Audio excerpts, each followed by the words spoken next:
What's going on, team? So today we shorted Bitcoin after a big move to the downside, just like we saw on Friday.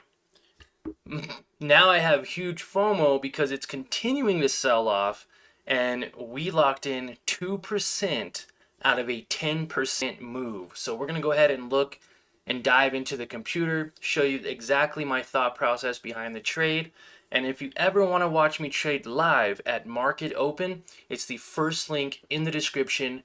There is about 300 spots left for free lifetime access.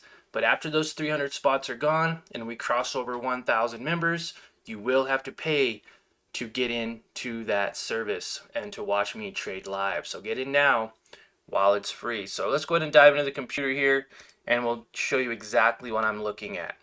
So as you can see, Bitcoin had a huge sell-off here. We've seen it as low as $87 and pushed all the way up to 90. Now, we did watch this right here this morning. If I go to the 5-minute, we were waiting for that break below. Now, I did get in a little bit too late. We're talking like a minute or two late. We bought the all-time high on mstz. It pushed up. I was down $30, and we're going to show you that trade. So I went from down 30 to up 30 in literally a matter of like 5 minutes. Then it sold off. This huge sell-off happened within our live stream. And you can, once you join the Discord, you can actually go and watch this complete live stream how I captured the trade. This candle here got me nervous. I thought it was going to rip back up, and so I sold and locked in profits. Sold off more, and now it's actually starting to go up. Now, mstr is what I shorted. Okay, mstr is a big, massive Bitcoin holding company. It's literally Michael Saylor buying Bitcoin, and that's it. There's no other revenue or game plan or anything for this company besides it's holding Bitcoin for a long term. Michael Saylor believed this thing can get to, $100,000 by the end of the year. It touched 120,000 and began to sell off. He believes it can get to $500,000, $1 million, and maybe it can in years and years to come. But by capturing this sell-off, we traded mstz. And look at this, guys. We locked in $32 or 2% of a 10% move. I saved one lucky share so you can see my average share price at $13.71. I show you my buys and where I sold, and my thought process was simple.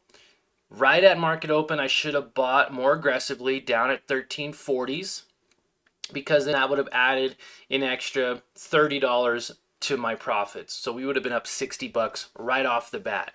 What I did a good job though doing was actually even capturing the trade, buying in. I had 50 shares at 1370, another 50 at 1379 as it was going up because I don't want to miss this move. And then it pulled back, and I was down $30 right here when it tested support. Now, it very easily could have dipped below support. Bitcoin could have ripped up. This was that little point I was telling you. Bitcoin crossed back over and it could have ripped back up.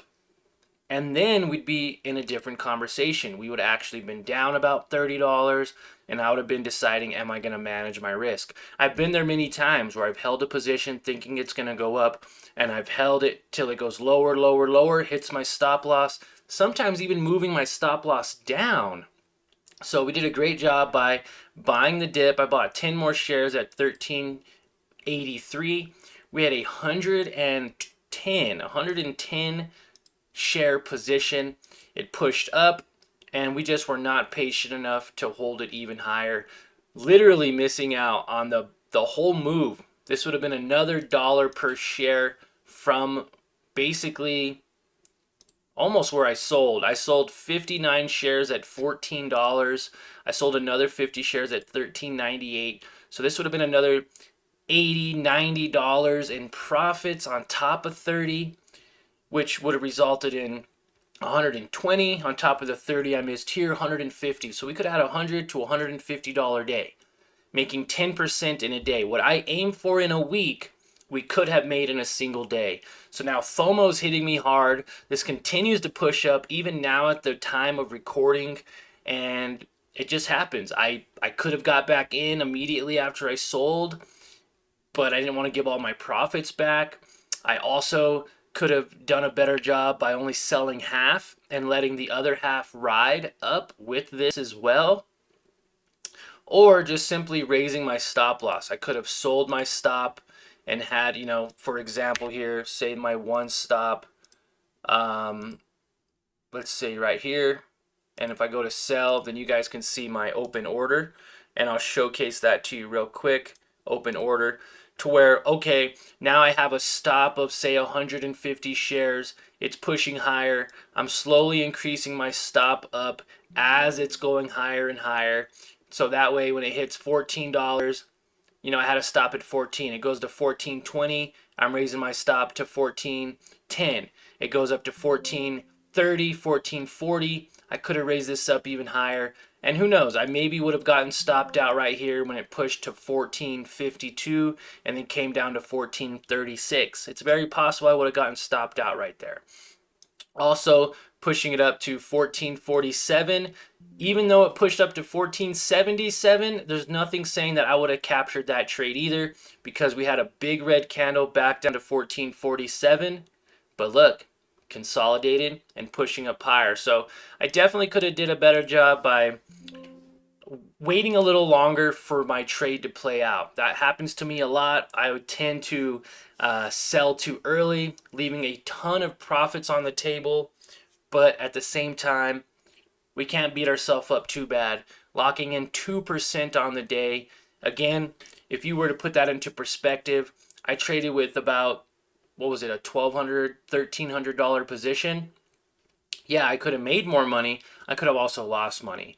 Now, if I would have put more money in, same thing, right? Say I would have traded with $10,000, 2% would be $200, right?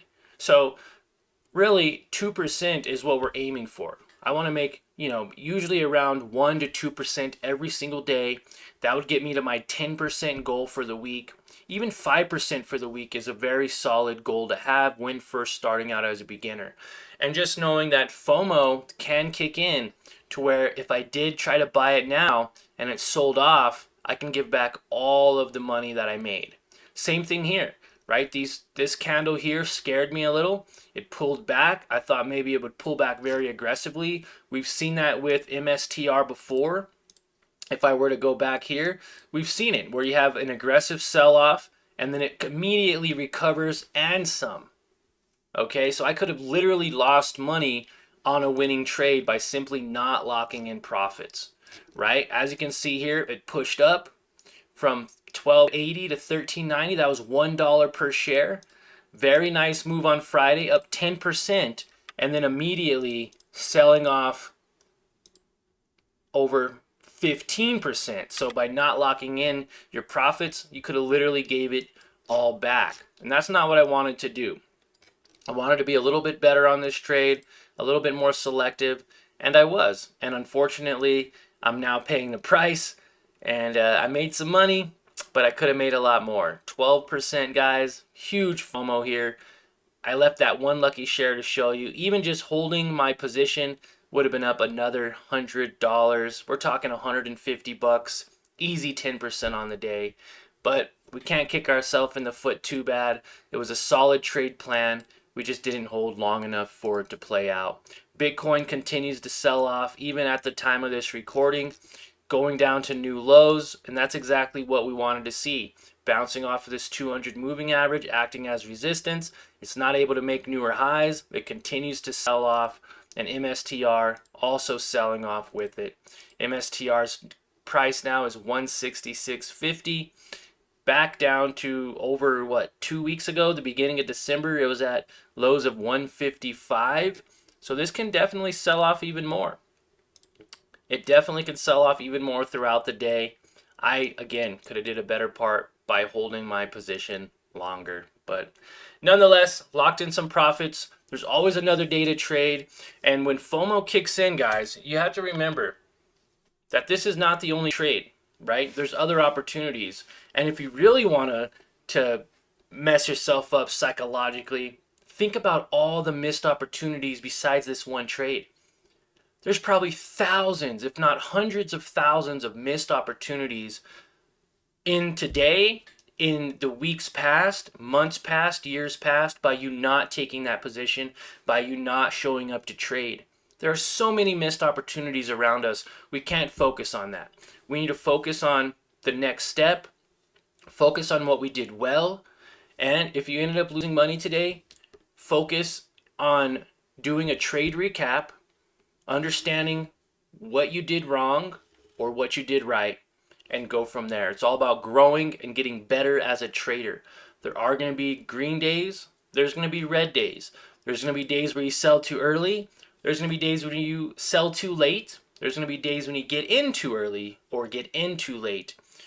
But nonetheless, guys, I want you to understand this isn't the end all be all. This wasn't the final trade of the lifetime. This wasn't the only trade you'll ever take if you're really serious about trading. This is just the beginning. And by understanding that we locked in another 2% today, we have an opportunity tomorrow to lock in another 2%, to lock in even more money. Making sure that we have a very small risk involved and we try to ride those runners out a little bit longer, right? Missing out on another 10% is a horrible feeling, but it's not as bad as losing 10% because I've been there before. We could very easily be down $30, $40, $50. We could be down $100 today, and that's just not the case. So always remember that yin and yang, right? Good and bad, black and white, red or green. It's all about, are you learning and are you growing as a trader?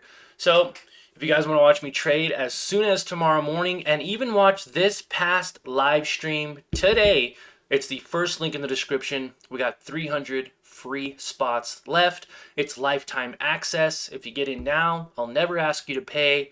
But if you wait, you may have to pay a small price to get in later.